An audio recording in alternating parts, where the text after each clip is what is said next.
Jill, Clive has told me much about you. All lies, I'm sure. Your Stolas said that Dalamil has a bandit problem. Indeed.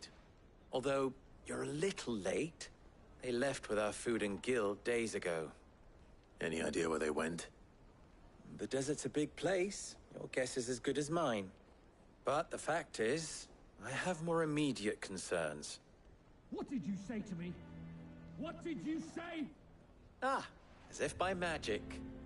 Let's just say we've yet to reach a consensus about how to solve Dalimil's little problem. And at this rate, it won't be the actions of the bandits which prove to be our undoing. It will be our own. I've tried reasoning with the dissenting parties, but even the Desert Hare has limits. Perhaps we could talk to them. What makes you think they'll listen to us? What makes you think they won't? She makes a fair point, Sid. And you won't have wasted much of your precious time if you fail. They're just across the courtyard.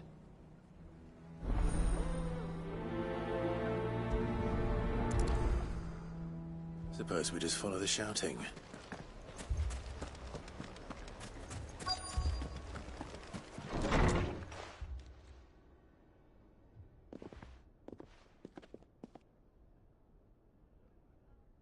You wouldn't talk like that if it had been your men whose throats were slit. Blood for blood, it's the only way. We hire mercenaries and have them mount the bandits' heads on our walls as a lesson to the rest. And what happens when those mercenaries are slaughtered like your men? Are you going to hire more? That coin to buy food and supplies. If we hire mercenaries, the only thing we're buying is the bandits' ire. And you cannot fill empty bellies with that. Do you hear me? But what happens when they come back? Maybe it'll be your throat that's slit. That's enough. Both of you. Any more of this and I'll throw you out myself. Come back when you're ready to talk like adults.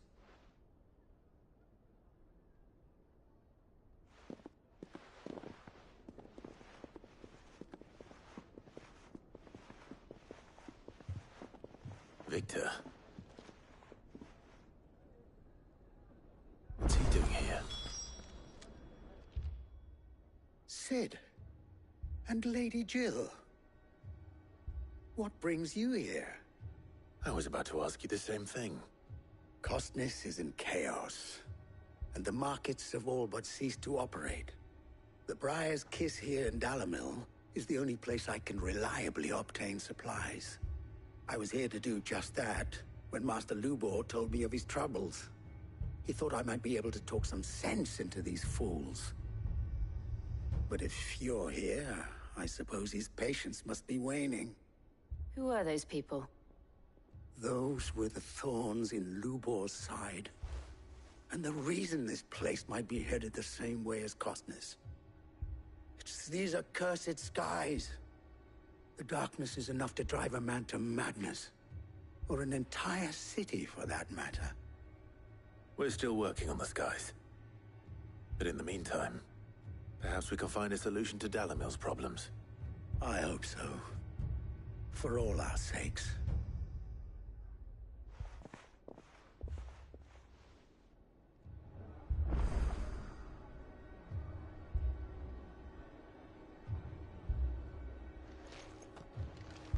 Haven't we had enough fighting?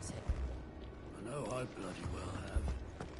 Next time, raise two doing. People take notice of wealthy men. Shouldn't be too hard to track down Karen's collector. My reputation will be ruined! Ruined! Calm yourself, Lord Ignac, I beg of you, before you do yourself a mischief. Pardon the intrusion, but... Out! Get out! I paid for these rooms so I wouldn't be disturbed. Leave me be! Please, allow me to apologize. His lordship is going through a difficult time, and he's never been fond of guests arriving unannounced. Radim! Get rid of the filthy oaf this instant! Very good, Lord Ignac. Would you mind stepping outside for a moment?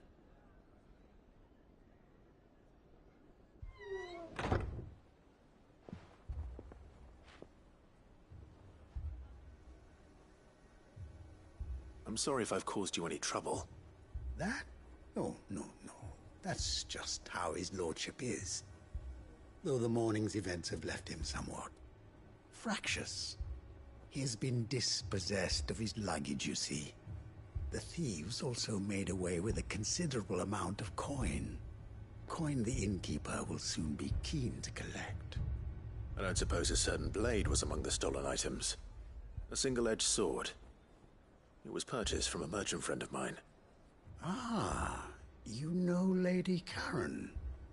Yes, I'm afraid it was. Then I'll retrieve Lord Ignac's luggage. But I have one condition. You have but to state it. You are welcome to anything that isn't... I want an audience with Lord Ignac. A few minutes should be enough. Then I'll be on my way. A condition I would be a fool to refuse. Of course, you shall have your audience. I don't suppose you saw where the thieves went. I did not, no. Though some discreet inquiries made on his lordship's behalf mean that I know where you might find them. The bandit's bed. Every ill-gotten coin in Dalimil is said to pass through that disreputable corner of the Valcroy. Then that's where I'm heading. I shall speak to Lord Ignac in your absence, and arrange for an audience upon your triumphant return. That will be very kind of you. Farewell, and best of luck.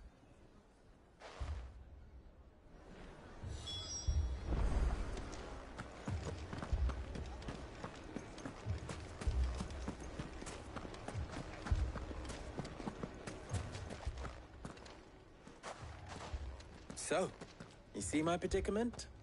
What I saw was a room full of people who were angry and afraid. And with good reason by the sound of it.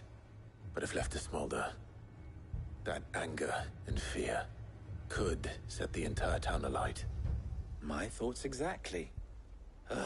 What to do? Both sides wish to protect their homes and livelihoods, if only they could agree on how. But as long as they are divided, we are vulnerable. And if there's one thing bandits like, it's an easy target. What would Sid the Outlaw suggest? Well, if it were my namesake, he'd let them choose for themselves, and be on hand to pick up the pieces when it all went wrong. That sounds like a recipe for disaster. A recipe for disaster is precisely what it is. But perhaps that realization would be enough to make them question the ingredients. While it's plain neither Conrad nor Natalie will countenance the other's proposal, it may still be possible to make them doubt their own. Before presenting them with a third option. And that would be? To pool our resources and save the city ourselves. Why fight each other? When all that fear and anger can be directed at the bandits. It appears we have a plan. Victor, pay... As you wish. Don't worry, Victor and I will do most of the talking. You need to Play along. What he means to say is yes.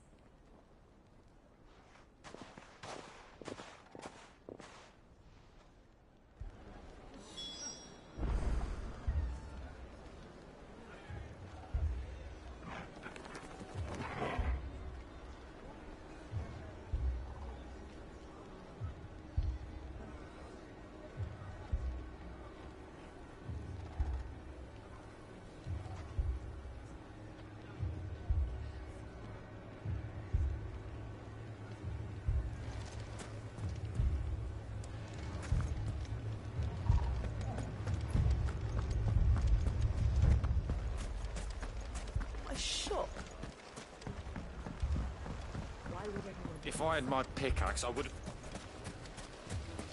I mean, it may still be possible to buy something. Ah, here he is now. Natalie, allow me to introduce Lord Underhill of Randalar's prestigious League of Merchants. Lord Underhill. At your service. Underhill. I was just telling the good lady of our conversation, my lord, and how you were lamenting the state of the capital's stores. Lubor says that not only are the granaries almost empty, but that war and the Blight mean this season's harvest won't be enough to fill them for winter. Indeed, certainly that is the case. The nobles in the capital are buying up the city's stocks of barley and wine, driving the prices higher than most commoners can afford. It is only a matter of time before the peasants revolt. It is worse than I thought. If what Lord Underhill says is true, I fear we have little hope of supplementing our stores, meager though they regrettably are. And while I applaud your endeavors to dissuade our more bellicose citizens from seeking vengeance, I sense Conrad is not wrong in his assessment of the bandits' likely. Now, more than ever, we will need to secure what little we still have. Food, weapons, herbs, everything. If our humble town is to endure not only this hardship, but those that are certain to follow, we must stand united. All right. If it will help to protect my home, I'll do it. But you needn't have gone through this charade.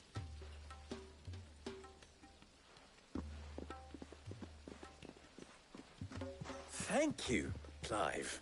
Your performance. She saw right through it. I didn't say it was good, merely that it produced the desired effect. Now, my scouts should be returning shortly. Meet me back at the Briar's Kiss, and we shall see what we face.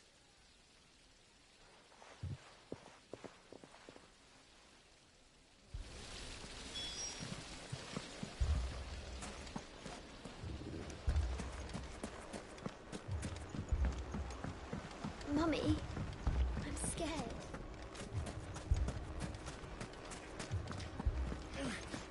Fucking thieving ruin!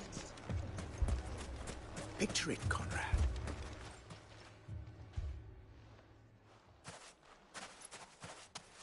Ah, here she is. The Lady of the Spear herself. Conrad, may I introduce you to Jane, commander of the Red Wings, the oldest mercenary guild in the Free Cities. A pleasure, my lady. The pleasure is all mine. As I told you, I summoned the commander here. Victor says you told him no. That there aren't any men left up. True as the crystals cracked. Nobles came and claimed every last one worth his salt. You know of the 7 high houses. There must be 2 swords assigned each one. Granted, we have a few boys left. If it's boys you're looking for. Well, Conrad, are you saying that Dalamil's finest cannot defend this town better than a gaggle of unblooded striplings? That a band of beardless youths could better avenge the deaths of your brave men than you yourselves? Absolutely not. We'll show those bastards who they're dealing with.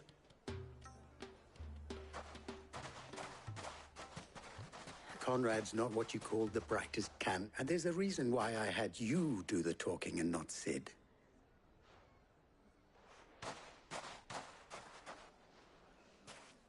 I'm not convinced our roles in this ruse were entirely necessary.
Finished.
Let's go.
one.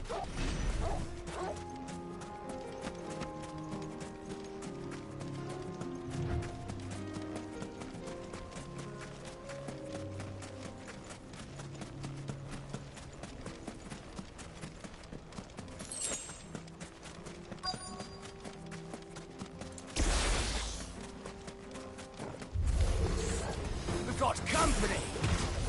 Come on, lads, let's tear the bastard's head off!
This must be Ignac's luggage. Nothing seems to be damaged. All right.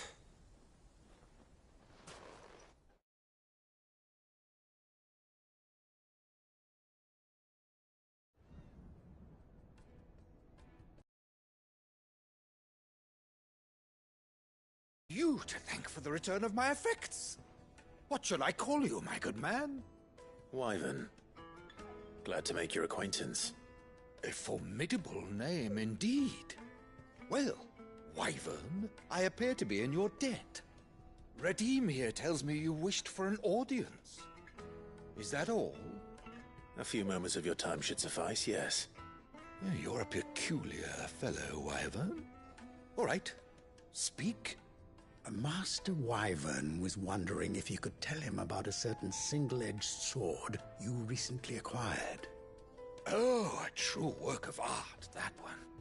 Karen drove me hard on the price, but I would have sold her Radim here to get my hands on that sword.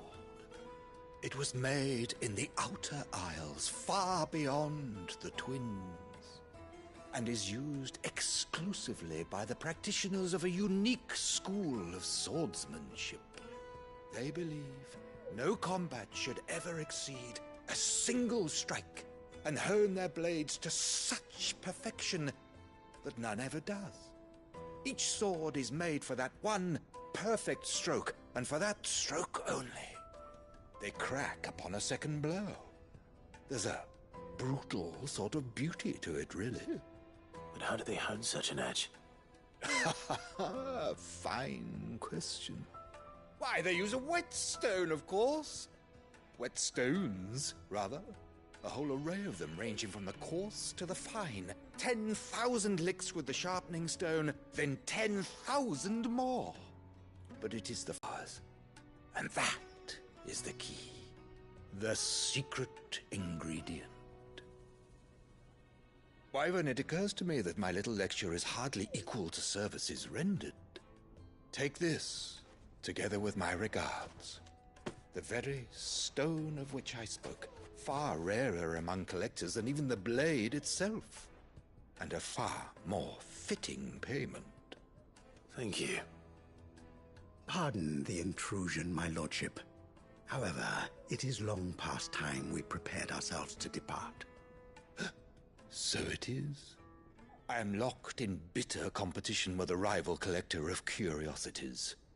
I am one step ahead of the unscrupulous scoundrel, but he is hard at my heels. Are there many other collectors out there?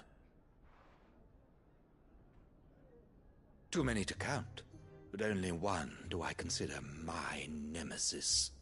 Lord Byron Rosfield, and is a perennial thorn in my side. I can imagine. Farewell, Wyvern. May our paths cross again. Radim, we mustn't dawdle.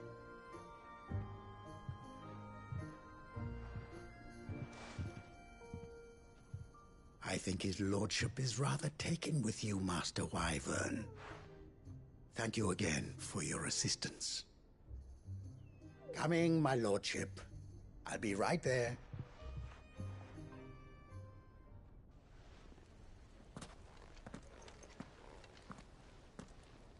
Trust Uncle Byron to find such an interesting rival. Now, let's see what Blackthorn makes of this whetstone, shall we?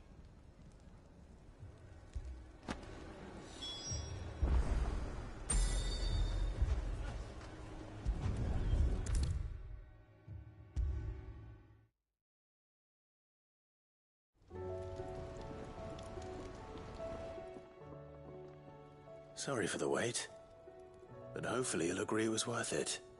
You learned something about that sword, then? I did better than that.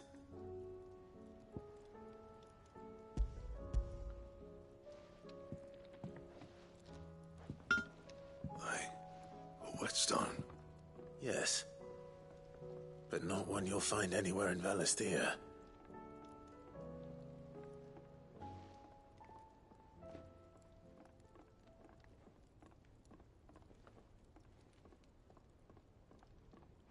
No wonder I couldn't get the same finish on the grinding wheel. One hit and all done, eh? Might not be so bad if all you ever fought were duels. Good luck on the battlefield. Your second opponent would be your last, no matter how good you were. Even so, is there some way it could be used to give the Cursebreakers an edge? I think so, yeah. With this whetstone and the right kind of steel, I could probably even make a twin of the blade that rattled me. But there'd be no replacing this little rock once I worn it down to a sliver. I reckon we get a dozen swords from it, if that. Swords that the Cursebreakers wouldn't know how to wield properly, and that would see them through a single fire piece. Nah, no point trying to copy that thing. Be about as much use as a wax anvil. But finishing our blades with a whetstone this fine, now that's something to consider. And what's finer than fallen masonry, eh? Or more hard-wearing, for that matter. Just imagine it. Good Valisthean steel with an edge as sharp as any found in the Outer Isles. I won't make a copy, nah. I'll make something much better. I'm sure the Cursebreakers will be delighted. Just don't push yourself too hard. Don't you worry about me, sunshine. I've been working day and night since I was half your age, and I'll still be here when you're long gone. Hey, thanks, Clive. I mean it. I owe you one, August too. It's good to know someone's looking out for me. You'll be happy to hear you said that. And I'll see that my debt to you's paid. First new blade I make's got your name on it. You come and find me when you've got the materials. All right. I will.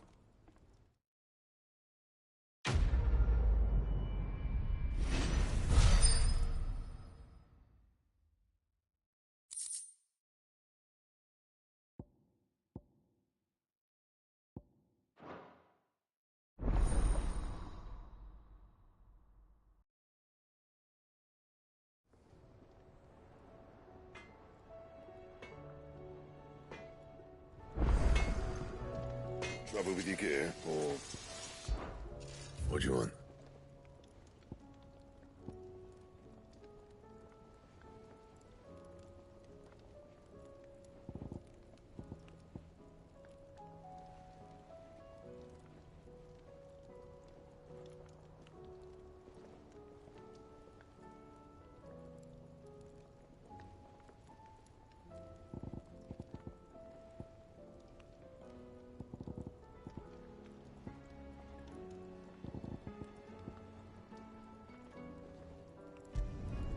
No scratches, all right?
And?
Thanks for not leaving me in the Dominion. If you hadn't come back, I might still be stuck there. I told Nan we flew...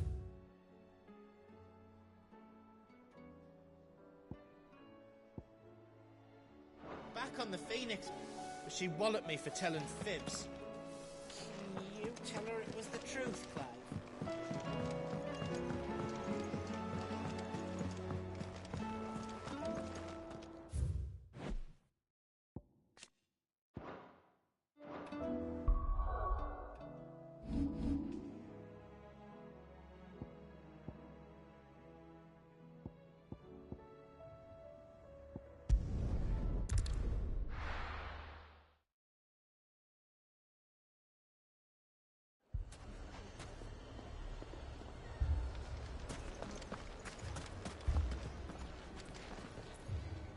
Good news, Sid.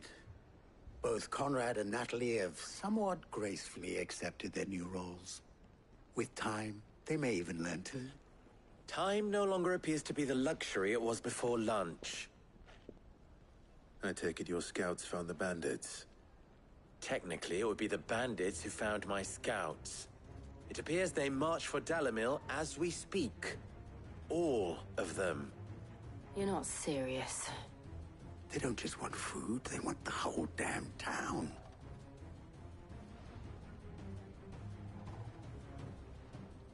I have a favor to ask. I'm told the bandits march in two groups, one from the south and one from the desert, in a move doubtless intended to stretch our already gossamer-thin defenses. Very well. Jill and I will meet those from the desert. But what of the rest? The rest, my friend, the city shall fight. Together. The stakes, I concede, are high. But if this does not unite Dalimil, nothing will. That is a lot of faith to put into those who had their... Then it will be for us to see that their hands are kept off. I thought you might say... We'll hold them off for as long as we can. And we will...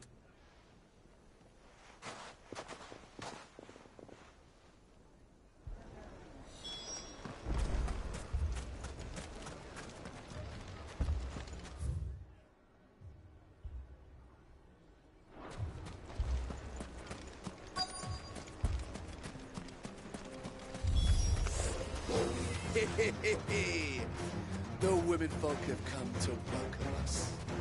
I'll take that one. He's all yours.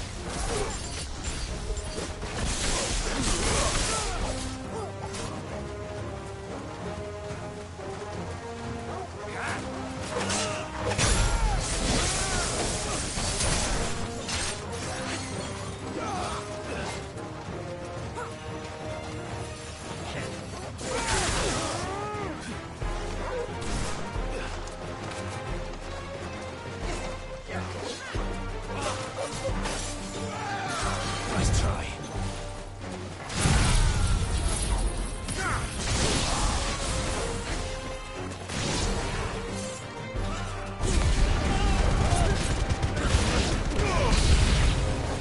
They mean to overwhelm us.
The townspeople.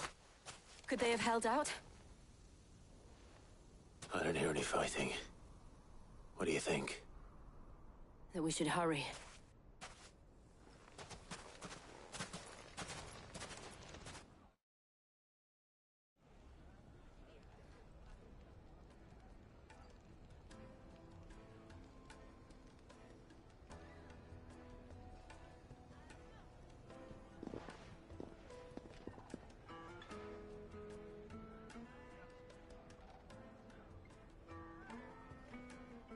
Natalie, I owe you an apology. You did well out there. The inn would have been lost had you not held the line.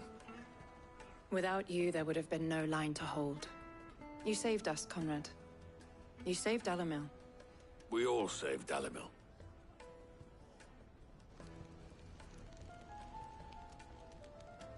Conrad seems to have had a change of heart. I'd say they both have. I take it from your presence that our visitors from the desert won't be joining us either. Pity. The plan worked, Sid. Granted, it only took an army of bloodthirsty bandits at our gate. Calm now, Victor. Why quibble over the details? We are united, and that is all that matters. As for you, Sid, you fight considerably better than you act. I'll take that as a compliment.